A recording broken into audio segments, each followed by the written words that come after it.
주님의 은혜가 그리고 평화가 여러분 가운데 가득하시기를 축원합니다. 오늘 예배하는 중에 하나님의 은혜를 경험하시고 그리고 마음의 감동을 받고 영으로 은혜 받고 육신은 치유되고 회복되는 은혜가 있기를 축원합니다. 요즘에 IS 이슬람 국가라는 약자인데 이 IS가 세계 곳곳에서 테러를 일으켜서 굉장히 불안합니다. 지난 11월에는 프랑스 파리에서 테러를 일으켜서 150여 명 가까운 사람들이 죽었죠. 그리고 이스탄불에서 테러를 일으키더니 또 터키 남부에서 또 테러를 일으키고 그리고 이번 주간에는 자카르타에서 또 테러를 일으키고 이렇게 계속해서 어려운 일들이 벌어지고 있습니다. 이 땅에 진실로 하나님의 평화가 이루어질 수 있기를 소망합니다. 이 땅에 이루어지는 평화가 여러분의 마음 가운데에도 이루어지시길 바라고 그래서 정말 하나님 주시는 은혜와 축복 속에서 살게 되기를 바라요. 자, 지난 11월 13일 날 파리에서 테러가 일어난 그날이 13일이었습니다. 금요일 저녁이었는데 파리 시민들이 이제 문화 활동을 즐기기 위해서 극장도 찾고 또 축구장도 찾고 이렇게 왔는데 갑작스럽게 이제 테러가 일어나게 됐잖아요.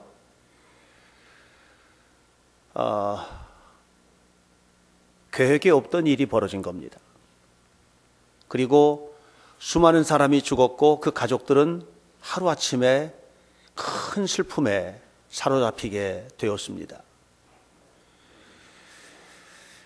지난주에 이스탄불 블루모스크 근처에서 테러가 일어나서 독일 사람들을 비롯해서 여러 명이 이제 목숨을 잃었는데 행복한 여행을 꿈꾸고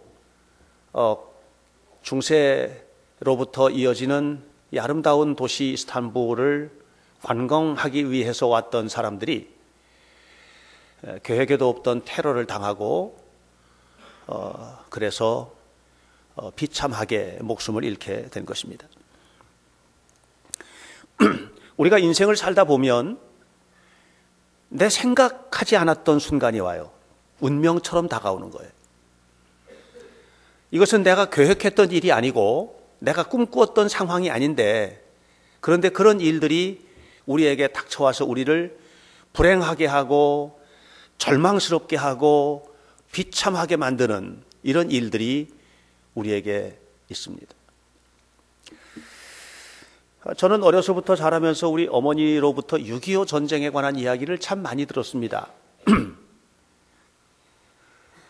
우리 아버지는 고향이 황해도 장현 땅입니다. 우리 어머니는 황해도 옹진이고 두 분 다 황해도 분이신데 전쟁이 일어나자 모든 것을 버리고 피난 온 이야기를 저는 조금 과장되게 해서 귀에 못이 박히도록 들었습니다. 우리 할아버지는 장현에서 선박업을 하셨습니다. 그리고 자전거 대리점을 하면서 살았는데 잘 사셨었나 봐요. 그 당시 일제시대 때 자전거 대리점 지금으로 말하면 수입 자동차 판매점 정도 되는 규모라고 볼 수 있는데 5대 독자셨던 저희 아버지 얼마나 귀한지 우리 할아버지는 이 귀한 아이를 그냥 키울 수 없다 해서 옷을 사다 입혀도 서울 종로 화신에서 옷을 사다 입힐 만큼 그렇게 사셨다고 합니다. 그런데 어느 날 갑자기 운명처럼 불행이 닥쳐온 것입니다. 전쟁이 일어난 것이죠. 전쟁이 일어나자 할아버지는 가지고 계시던 모든 재산들을 땅에 묻었는데 나중에 다시 와서 찾겠지 하고 기가 막히게 묻었다고 그래요. 들어보니까 땅을 깊게 파고 거기다가 숯을 깔고 귀중품들을 다 거기다 놓고 또 수술 한 켜 깔고 또 이렇게 하고 다 거기다 도자기니 뭐니 별별 것들을 다 묻은 다음에 땅을 묻었다고 합니다. 아마 100년, 200년쯤 지난 다음에 누가 거기서 발굴을 해서 박물관 가지 않을까 싶은데 그렇게 했다고 합니다. 돌아오겠지 하고 떠나온 길에 그 길로 돌아가지 못하시고 영원한 하늘나라로 가셨죠. 졸지에 모든 것을 잃어버리게 된 것입니다. 할아버지는 5대 독자로 귀하게 자란 아버지를, 너무나도 귀한 아들인데 5대 독자니까요, 어느 날 갑자기 들이닥친 인민군에게 빼앗겼습니다. 그리고 인민군대에 끌려가게 되셨죠. 졸지에 부자에서 가난뱅이로 전락했고 천당에서 지옥으로 떨어진 것입니다. 졸지에 아들 있는 자리에서 아들도 잃어버린 자리로 떨어졌고 모든 것을 가지고 사랑과 존경을 한 몸에 받던 지역 유지에서 아무것도 아닌 피난민으로 전락해버리고 만 것입니다. 이런 고통스러운 운명은 계획에 의한 것이 아니었습니다. 이런 고통스러운 운명이 다가올 것이라고 하는 것은 단 하루도 생각하고 살지 않았었습니다. 그러나 어느 날 갑자기 들이닥친 전쟁은 우리 할아버지를 아무것도 없는 자리로 내몰고 말았던 것이죠. 저는 지난 주간에 설교를 준비를 하고 하면서 욥기를 읽었습니다. 욥기를 읽다가 제 마음속에 욥의 삶의 운명처럼 거역할 수 없는 다가온 이 고통스러운 환경에 대한 이 피맺힌 절규를 저는 들었습니다. 욥은 동방의 큰 자였고 존경과 사랑을 한 몸에 받던 사람이었고 너무 좋은 신앙이었습니다. 그런데 그런 욥에게 어느 날 갑자기 먹구름처럼 들이닥친 불행은 그의 모든 자녀를 빼앗아가고 그의 모든 재산을 빼앗아가고 그의 아내도 빼앗아가고 그의 육신의 건강도 빼앗아가고 모든 것을 다 빼앗겨버리고 말았습니다. 욥은 아무리 생각해봐도 도대체 그 이유를 알 수가 없는 것입니다. 도대체 왜? 저는 욥기를 읽으면서 욥기 첫 페이지 지나서 2장부터 시작해가지고, 아니요, 1장 중간부터 시작해서 41장까지에 나오는 모든 내용들 속에 매 페이지마다 매 문장마다 도대체 왜? 도대체 라고 하는 말이 끊임없이 이어지고 있는 것을 확인할 수 있었습니다. 모든 것을 잃어버린 욥을 위로하기 위해서 욥의 친구들이 찾아왔습니다. 친구들과의 대화가 욥기 4장부터 시작이 됩니다. 욥기 4장의 제일 연장자였던 엘리바스가 욥에게 하는 이야기가 시작이 됩니다. 엘리바스는 도대체 왜 이런 일이 이렇게 일어났겠는가 라고 하는 일에 대한 고민을 함께 토로하기 시작하고 욥의 세 친구와 욥과 끊임없이 하고 있는 얘기는 도대체 왜? 라고 하는 것입니다. 사랑하는 여러분, 2016년이 시작이 되었습니다. 이제 우리는 이 한 해를 허락받아서 1년을 살아낼 것입니다. 아니, 그보다도 더 길게 우리가 살아가게 되겠죠. 그러나 여러분, 제가 여러분들에게 묻고 싶습니다. 올 한 해 우리에게는 우리가 계획한 것들만 다가올까요? 우리가 생각하고 계획하고 꿈꾸는 일들만 다가올까요? 우리의 삶에 앞으로 하루하루를 살아가는 모든 날 동안에 우리에게 다가올 일들은 도대체 어떤 것일까요? 우리가 계획하고 있지만 이 계획하고 있는 일들이 다 이루어질까요? 이것에 대해서 우리는 대답할 수가 없는 것입니다. 그렇다면 도대체 우리는 어떻게 살아야 할까? 어떻게 살아야 할까? 저는 오늘 성경 본문을 통해서 우리가 어떻게 살아야 할지에 대한 해답을 우리 주님께서 주고 계시는 것을 보게 됩니다. 오늘 성경에는 세 부류의 사람이 등장을 합니다. 하나는 1절에 나옵니다. 맹인된 사람인데 날 때부터 맹인된 사람이라고 했습니다. 두 번째는 2절에 제자들입니다. 이 맹인이 도대체 맹인이 된 것이 누구 탓입니까? 하고 묻는 제자들의 이야기입니다. 세 번째로 3절부터 나오는 예수님 이야기입니다. 저는 이 세 부류의 사람의 이야기가 2016년을 살아가는 우리에게 지혜를 주는 이야기다라고 생각을 하고 이들의 이야기를 통해서 우리의 삶을 한번 살펴보려고 합니다. 첫 번째 등장하고 있는 인물은 절망스러운 운명을 타고난 맹인입니다. 이 사람은 눈이 먼 사람이라고 했습니다. 1절은 이렇게 말합니다. 예수께서 길을 가실 때에 날 때부터 맹인된 사람을 보셨다고 했습니다. 그는 태어나서 한 번도 빛을 본 적이 없는 사람입니다. 그가 맹인이 된 것은 자기가 선택한 것이 아닙니다. 맹인이 되고 싶어서 된 것이 아니에요. 날 때부터 맹인이 되어버렸기 때문에 운명적으로 그는 맹인으로 태어난 사람입니다. 그는 운명적으로 태어났기 때문에 그 길 이외에는 갈 길이 없습니다. 맹인으로 태어나서 맹인으로 살다가 맹인으로 죽는 것 이외에는 할 수 있는 일이 아무것도 없는 사람입니다. 영어로 운명을 predetermined course라고 합니다. 미리 정해져 있는 길을 가는 것이라는 뜻이죠. predetermined course. 여러분, 운명이라는 것은 무엇입니까? 바꿀 수가 없는 것이에요. 그것은 다가온 것이고 내가 어떻게 해도 바꿀 수가 없는 것이 운명인 것입니다. 이것은 내가 선택한 것도 아닙니다. 그냥 주어진 것입니다.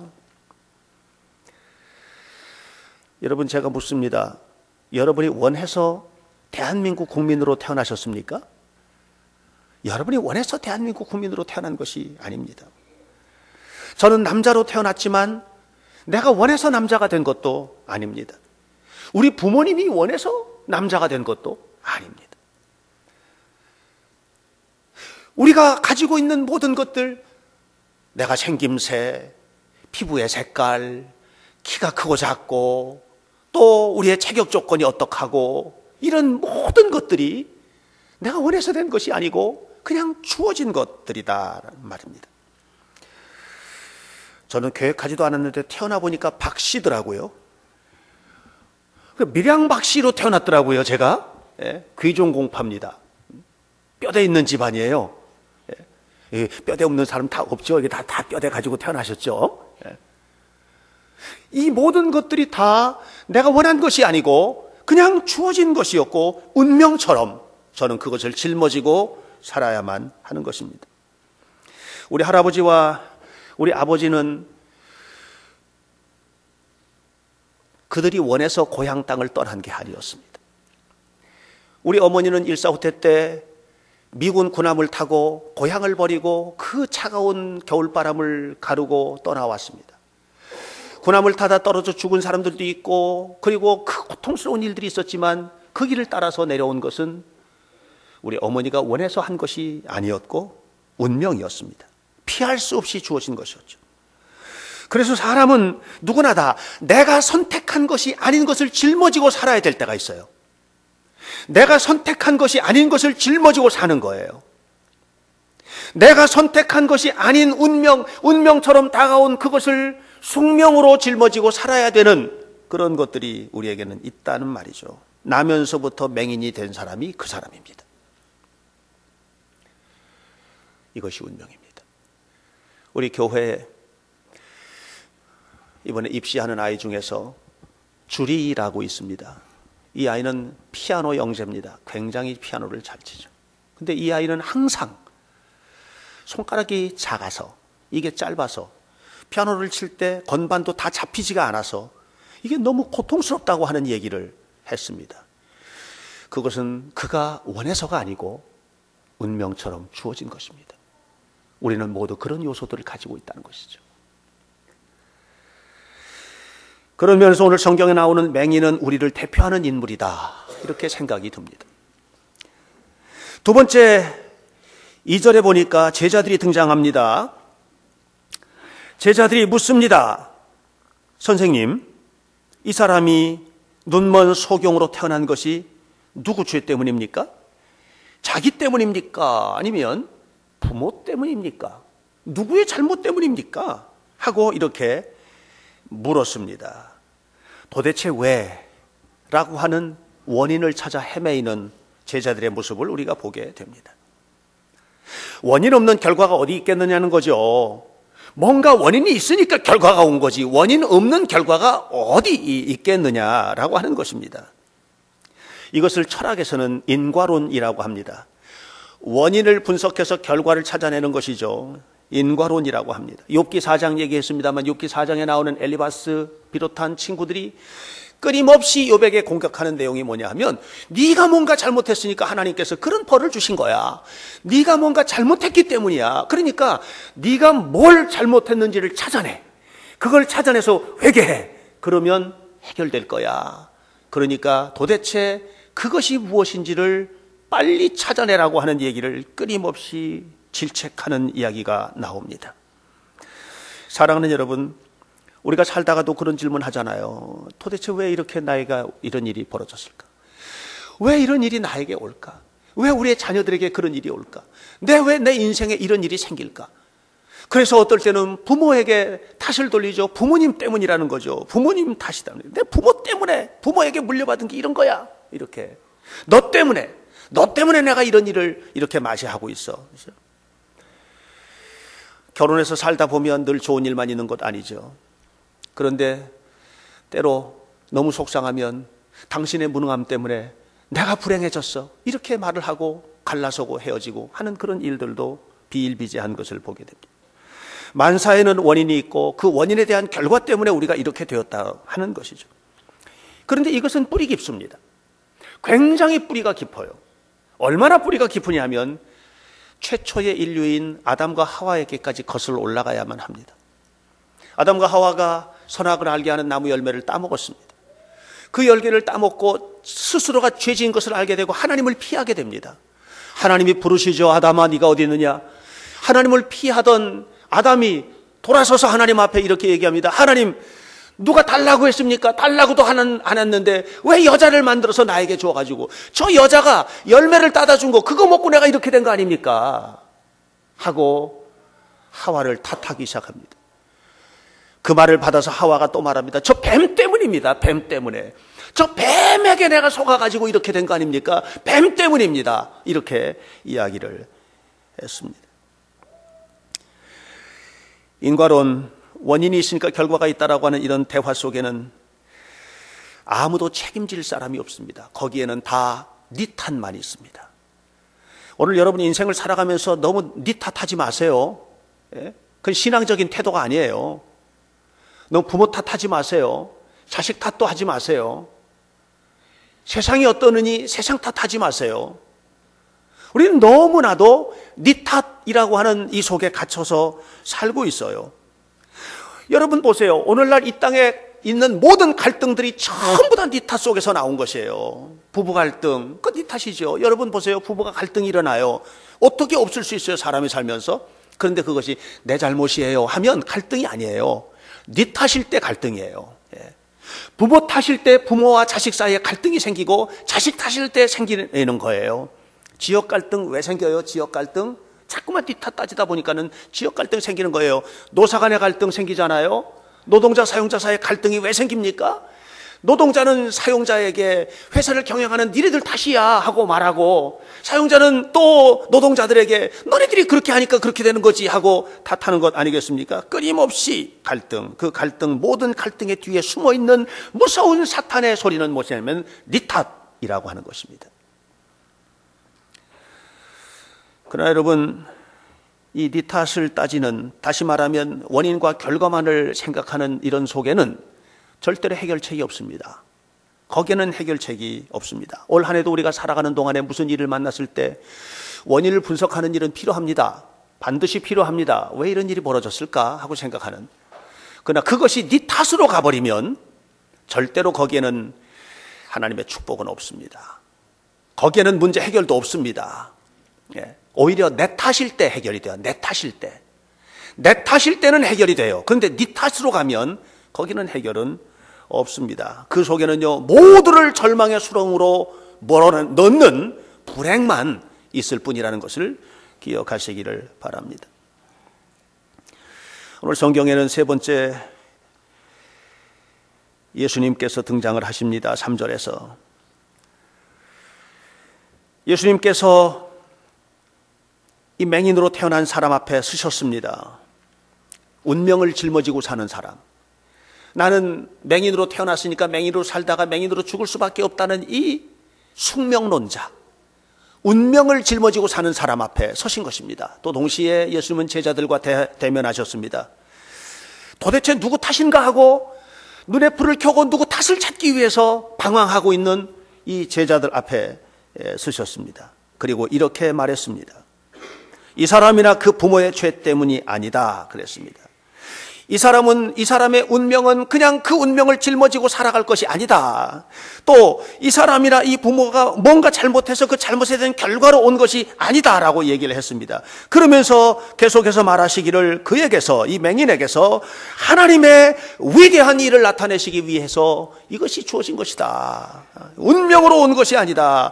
하나님의 거룩한 뜻이 이 사람의 이 맹인된 삶 속에 담겨져 있다. 이렇게 이야기를 했습니다. 이게 무슨 말입니까? 여러분이 운명이라고 말하고 있는 그 속에는 하나님의 섭리가 숨겨져 있다라고 하는 것이죠. 여러분, 우리의 인생은 하나님의 뜻이 펼쳐지는 통로입니다. 믿습니까? 믿으시길 바랍니다. 우리의 삶은 하나님의 뜻이 펼쳐지는 통로입니다. 할렐루야! 이걸 알아야 돼요. 그래서 이 땅에는요, 의미 없는 일이 없어요. 의미 없는 사람이 없어요. 모든 것이 다 그 속에 의미가 있다라고 하는 것이에요. 모든 삶의 방향에는 하나님의 목적이 있고 하나님의 뜻이 담겨져 있다고 하는 것입니다. 그렇다면 믿음이라는 게 뭔가? 믿음이라는 게, 신앙이라는 게 뭔가? 신앙이라는 건 뭐냐면 여러분, 우리가 살아가고 있는 인생, 운명이라고 하는 인생, 이 숙명이라고 하는 인생 속에, 그 속에 담겨지는 것이 좋은 것이든 아니면 좋지 않은 것이든 어떤 것이든 간에 그 속에서 하나님의 손길을 보는 눈, 이게 신앙이에요. 이게 신앙이에요. 우리가 경험하고 있는 모든 삶의 환경 속에 있는 하나님의 손길을 바라보는 눈, 이 눈은 믿음의 사람에게만 열립니다. 여러분, 이 눈을 열게 되시기를 주의 이름으로 축원합니다. 이것을 우리는 하나님의 경륜을 보는 눈이라고 이렇게 이야기할 수 있습니다. 17살 된 소년이 있었습니다. 그 이름이 요셉입니다. 이 요셉이라는 소년은 정말 행복하게 살았습니다. 아버지가 가장 사랑하는 아내의 아들로 태어났고 자라면서 온갖 호사스러움을 누렸습니다. 아버지는 이 아이를 너무 사랑했기 때문에 채색 옷을 입혔고 그리고 모든 것을 다 주었습니다. 그런데 어느 날 이 아들에게 불행한 일이 닥쳐오게 됩니다. 그것은 형들에 의해서 애고로 팔려가는 일이 벌어지게 되는데 형들이 미워했기 때문인데요. 그것이 이 요셉이라고 하는 아이의 꿈을 이루어가는 과정에서 요셉의 마음에는 조금도 그런 꿈을 꾼 적이 없어요. 이건 계획에 있던 일이 아니에요. 그냥 하루아침에 그렇게 된 것입니다. 하루아침에 아버지의 사랑받는 아들에서 알지도 못하는 곳에 노예로 팔려갈 것입니다. 하루아침에 자유인에서 노예가 된 것입니다. 하루아침에 일어난 일입니다. 이것은 하루아침에 일어난 일입니다. 그는 하루아침에 천당에서 지옥으로 떨어졌습니다. 그런 요셉이 팔려간 그곳에서 얼마나 성실하게 일했는지 모릅니다. 주인은 주목해 보죠. 여러분, 하나님도 여러분을 주목해 보십니다. 여러분, 하나님이 여러분 주목하세요. 기억하셔야 돼요.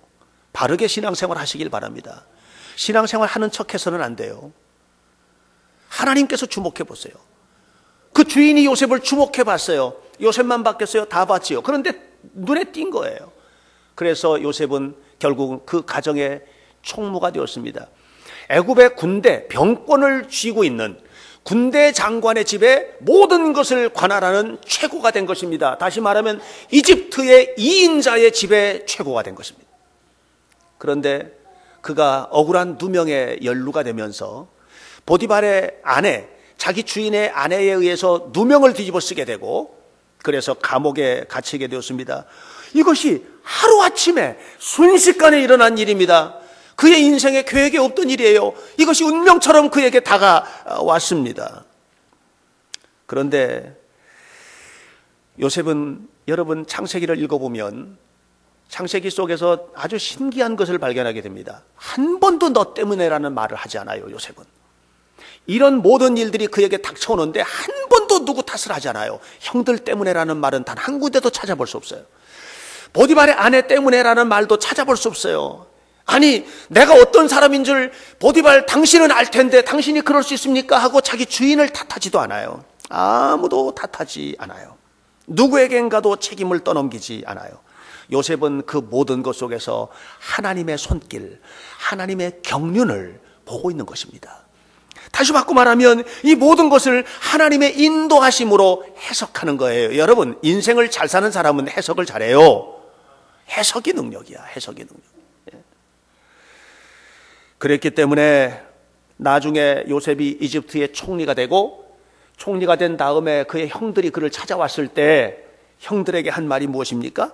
당신들이 나를 여기에 팔았다고 걱정하지 마세요. 당신들이 나를 여기에 판 게 아닙니다. 하나님께서 당신들의 생명과 우리 가족들의 생명과 온 세상의 생명을 살리기 위하여 이곳에 나를 보내신 것입니다. 이렇게 해석했어요. 얼마나 놀랍습니까?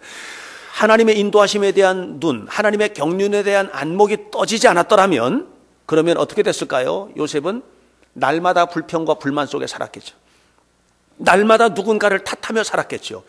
날마다 그 마음속에 평화가 없었겠죠. 그리고 어떻게 됐겠어요? 노예로 살다가 비참하게 죽었겠죠. 여러분 결국은 요셉을 총리로 만들고 위대하게 만든 것은 하나님인데 그런데 그 하나님을 바라보는 요셉의 눈이 있었기 때문에 신앙의 눈이 있었기 때문에 요셉이 위대한 역사를 이루게 된 것입니다. 예수님께서 타고난 맹인을 바라보시면서 말씀하셨습니다. 이 사람이 맹인이 된 것은 누구 탓도 아니다. 이 운명적으로 타고난 거 아니다. 이 사람이 맹인 된 것 하나님의 영광을 드러내기 위한 것이다. 이렇게 이야기를 했습니다. 여러분 어떠십니까? 혹시 여러분 속에 뭔가 짊어지고 계신 거 있습니까? 여러분이 계획하지 않았던 고통스러운 일들이 있습니까? 이건 내가 생각한 게 아닌데, 이건 내가 원하는 게 아닌데 내게 왜 이런 일들이 왔어? 하고 여러분 마음속에 너무 불편하고 힘든 짐덩어리들이 짊어져 있습니까? 그것을 무엇이라고 생각하십니까? 운명일까요? 아니면 누군가에 의해서 내가 그렇게 된 것이라고 생각하십니까? 아닙니다. 오늘 성경은 우리에게 분명히 얘기하고 있습니다. 하나님의 경륜이라는 것입니다. 하나님은 여러분을 이끌어가기를 원하신다는 것입니다. 여러분 하나님의 이 손길을 보는 눈을 가진 사람은요 어떤 환경에도 절망이 없는 거예요. 남들은 다 저 어떻게 살아 그래도 살아내는 거예요. 남들은 다 너무 힘들겠다 해도 힘들죠. 분명히 힘듭니다. 힘들죠. 가난도 힘들고 질병도 힘들고 뭔가 문제가 있다는 것은 힘든 것이죠. 그러나 그 힘든 것 속에서도 희망을 보는 거예요. 왜냐하면 하나님의 손길을 보고 있기 때문에 그런 거예요. 올 한 해 어떻게 사시겠습니까? 어떻게 사시겠습니까?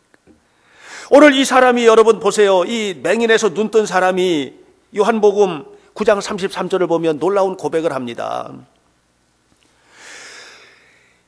이 사람이 하나님께로부터 왔기 때문에 하나님께로부터 온 이 사람 때문에 내가 이 위대한 일을 이루었다라고 고백을 하는 것입니다. 이 맹인에서 눈 뜬 사람은요 자기 맹인 됐던 것에서 눈 뜬 것으로 만족하는 게 아니에요. 맹인 되었던 것에서 눈 뜨는 과정 속에서 뭘 발견했느냐 하면 하나님을 발견하는 거예요. 예수님을 발견하는 거예요. 예. 그리고 신앙을 고백하는 것이에요. 올 한 해 우리가 살아가는 인생은요 누구에게도 확실한 게 없어요. 네. 뭐가 확실하겠어요? 누가 확실해요? 누가 11월 13일 그 행복한 저녁에, 주말 저녁에 가족들과 함께 행복하게 음악, 오페라를 구경하러 가고, 그리고 열광하는 축구 경기장에서 내 팀을 응원하면서 하다가 갑자기 난사된 IS의 총알에 의해서, 폭발물에 의해서 죽어갈 줄 누가 알았어요? 그것은 하루아침에 이루어진 일이에요. 저희 할아버지가 그렇게 부를 누리다가 어느 날 갑자기 운명처럼 다가온 전쟁 때문에 모든 것을 버려두고 떠날 줄 누가 알았겠어요? 그것은 아무도 모르는 일이었어요. 여러분, 올 한해 우리는 무언가를 계획하고 있지만, 그러나 여러분들이 가지고 계신 그 무언가 계획 속에 하나님을 계산해 놓지 않았더라면 여러분, 이겨내기가 어려울 것입니다.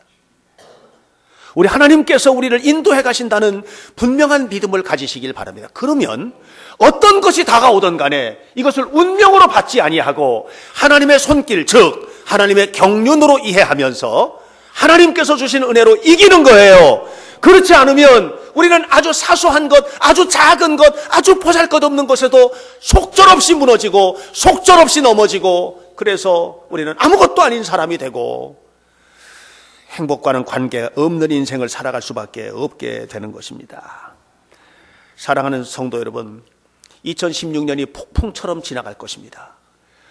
그러나 이 폭풍처럼 지나가는 올 한 해 여러분은 하나님의 손을 붙들고 계신다는 사실을 잊지 마시기를 축원합니다. 하나님이 인도하실 것입니다. 하나님이 이끌어 가실 것입니다. 하나님 앞에 사십시오. 흉내만 내지 마시고 신앙생활하는 척만 하지 마시고 정말 마음을 바쳐서 하나님 앞에 사십시오. 그래서 하나님 주시는 은혜 속에서 승리하는 복된 성도들이 되시기를 주님의 이름으로 간절히 축원합니다. 기도하겠습니다. 살아계신 아버지 하나님, 은혜를 감사합니다. 우리의 생명, 우리의 삶을 하나님 앞에 맡깁니다. 아버지 하나님, 우리는 어쩌면 예수님께서 길 가실 때 날 때부터 맹인된 사람 만난 것처럼 우리는 운명, 숙명을 등에 짊어지고 힘들게 살아가고 있는지도 모릅니다. 자비하신 아버지 하나님이시여, 그러나 우리에게 다가온 이 모든 삶의 결과들은 운명이 아닙니다. 또 누구 때문에 온 것도 아니고 내 탓도 아니고, 우리에게 지금 현재 경험되고 있는 이 모든 일들은 하나님께서 영광을 드러내시기 위하여 우리에게 주신 것임을 깨닫는 믿음의 눈을 갖게 하여 주옵소서. 하나님, 이 속에서 하나님의 경륜을 발견하고 하나님의 인도하심을 바라보고 하나님 앞에 살아가는 은혜로운 자녀들이 되도록 인도해 주옵소서. 그래서 2016년 한 해가 복된 한 해가 되게 하시고, 한 해 동안 우리가 살아가는 동안에 우리에게 주어진 모든 일들 속에 역사하시는 하나님을 바라보고 발견하고 깨닫고 승리하는 은혜가 있도록 도우시옵소서. 예수님 이름으로 기도하옵나이다. 아멘.